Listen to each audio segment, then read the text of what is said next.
जय जगन्नाथ सांग मैंने आश्विन मास चलती अपर पक्ष से बाहर किए कौटी खाऊ ना चूड़ा टी माने एमती जदि भाजीदेव ताहले क्या आम घर किसी दरकार पड़ूनी। ये चूड़ा भजाटा आम घर समस्त फेवरेट हो जाए।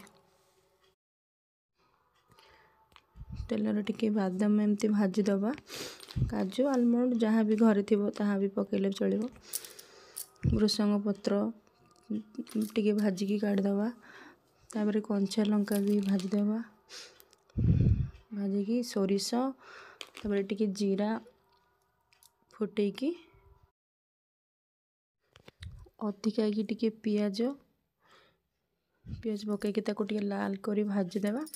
भाजी सारा पर जो भाजिकी रखि बादाम भृषंग पत्र कंचा लंका एगुड़ाक पकईदेवा पकईकी लुण पकईदेवा लुण पकईकी चूड़ा पकई भाजीदेवा।